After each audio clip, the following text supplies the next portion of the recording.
171 run, 286 বল, 344 মিনিটের সংগ্রাম, সঙ্গে 14টা চার, 4টা ছক্কা। মাহমুদুল হাসান জয়ের ইনিংসে স্ট্রাইক রেট 60-এর আশপাশ। এমন একটা ইনিংসে মাহমুদুল হাসান জয় হয়তো 171 রানের জন্য প্রাপ্তি একটু দেখতে পারেন। তবে সবচেয়ে বড় আক্ষেপ, জন্মদিনে মাহমুদুল হাসান জয়ের ডাবল সেঞ্চুরি করা হয়নি। বাংলাদেশি ব্যাটারদের খুব বেশি ডাবল সেঞ্চুরি করার অভ্যাস নাই।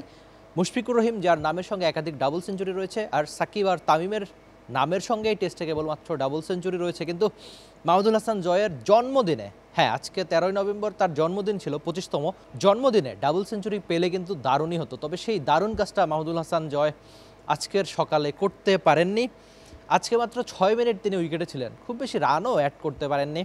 তবে আগের দিন যেভাবে তিনি খেলছিলেন, সবাই আক্ষেপ করছিল যে আগের দিন যদি কটা ওভার বেশি থাকতো বা সময় পেয়ে যেত, তাহলে হয়তো মাহমুদুল হাসান জয় আগের দিনে ডাবল সেঞ্চুরি করে ফেলতে পারতেন। যে দারুণ টাচে তিনি ছিলেন।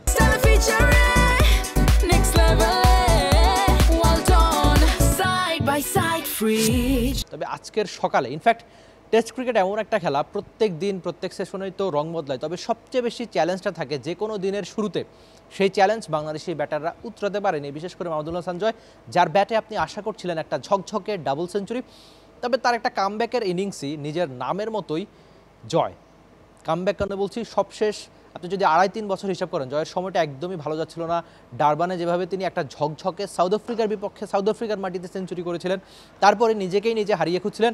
তার যে সামর্থ্য, সেই সামর্থ্যর জানান বা জবাব তিনি মাঠে ক্রিকেটে দিতে পারেননি, টেস্ট ক্রিকেটে বাংলাদেশের হয়ে দিতে পারেননি। তার ব্যাটিং গড় 25-এর আশপাশ ছিল, 25 থেকে কমই ছিল। তবে আজকে যেভাবে তিনি খেললেন, ইনফ্যাক্ট আগের দিন যে দারুণ ইনিংসটা তার ব্যাটে ছিল, সেটা অবশ্যই তার জন্য প্রাপ্তির। এমনকি এর আগে সবশেষ কটা মাসে সবশেষ 8টা বা 7টা স্বীকৃত ক্রিকেটের ইনিংসে তার নামের সঙ্গে রয়েছে 2টো সেঞ্চুরি, একটা 50, আর আজকে তো পেয়ে গেলেন 171 রানের একটা ইনিংস।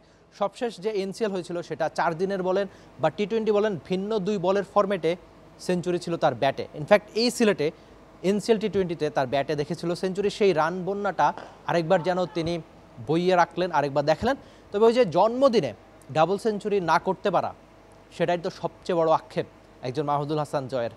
বাংলাদেশি ক্রিকেট ফ্যানরা হয়তো আশা করেছিল, ইনফ্যাক্ট সবাই হয়তো আজকে ম্যাচটা দেখতে বসেছিল কিন্তু এক জয়ের ডাবল সেঞ্চুরির আশায়। আপনি ক্রিকেট ফ্যান হিসেবে প্রত্যেক দিন বা প্রত্যেকটা টেস্ট ম্যাচে ডাবল সেঞ্চুরি দেখতে পাবেন না, আর বাংলাদেশি ব্যাটারদের কাছ থেকে তো সেই সংখ্যাটা আরও কম।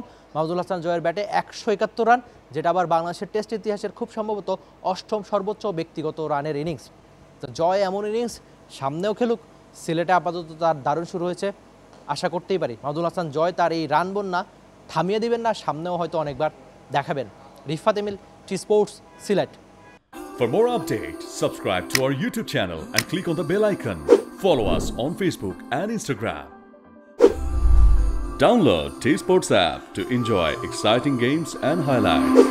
Visit tsports.com.